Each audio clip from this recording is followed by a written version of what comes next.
അയാളെ ഞാനങ്ങനെ വെറുതെ വിടാനൊന്നും പോകുന്നില്ല. മറ്റൊരു പെണ്ണിന്റെ കൂടെ ജീവിക്കല്ലേ, ജീവിക്കട്ടെ. പക്ഷേ എല്ലാത്തിനും ഒരു തിരിച്ചടി ഉണ്ടാവുമല്ലോ. അന്ന് അയാളെ കൊണ്ട് ഞാൻ വിളിച്ചു പറയിപ്പിക്കും ചെയ്ത പാപങ്ങൾ ഓരോന്നും.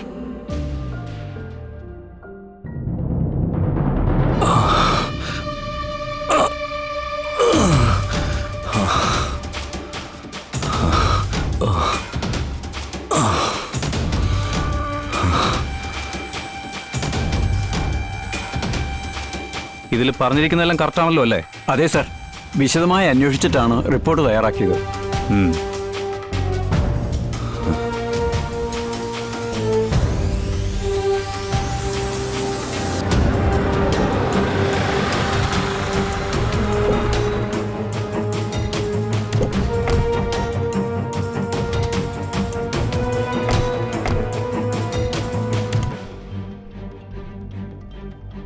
ആ ചെല്ല്.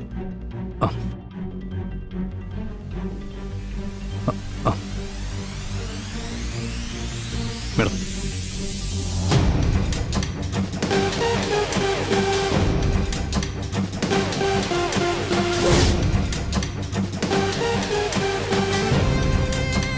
അല്ല മേഡം, ഒരു മുന്നറിയിപ്പുമില്ലാതെ?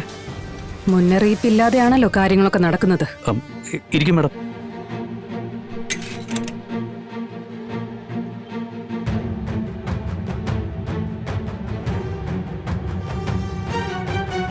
സജീവ്,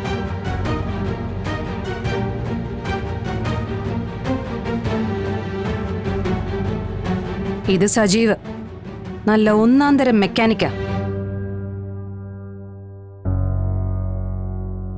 ഒപ്പം നല്ലൊരു ആശ്രിതനുമാ.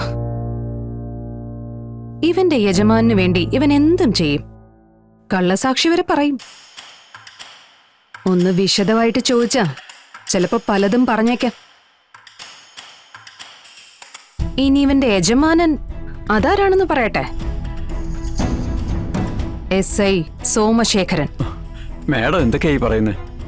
എനിക്ക് ഇയാളെ അറിയാൻ പാടില്ലെന്ന് മാത്രം പറയരുത്. ഇവൻ എല്ലാ കാര്യങ്ങളും ഛർദിച്ചു.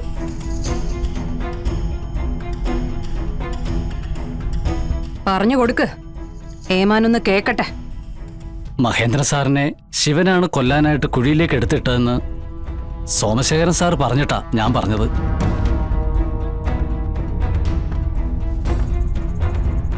എന്തൊക്കെയാണോ ഞാൻ ഈ കേൾക്കുന്നത്? സർവീസ് തികച്ച് കൃത്യമായിട്ട് പിരിഞ്ഞു പോകാൻ പറ്റുമോ തനിക്ക്?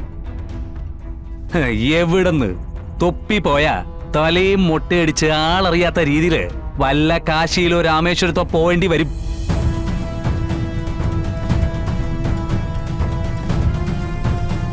നാട്ടിലെന്തായാലും ശത്രുക്കൾ കടത്തുമെന്ന് തോന്നുന്നില്ല. അതിന് മാത്രം സർവീസിലിരിക്കുമ്പോൾ ചെയ്തു കൂട്ടുന്നുണ്ടല്ലോ താൻ. അയാളെങ്ങി ഇറക്കി വിടറോ? ഇറക്കി വിട്. നിക്ക്, ശിവനെ താൻ തന്നെ റിലീസ് ചെയ്താൽ മതി. ചെല്.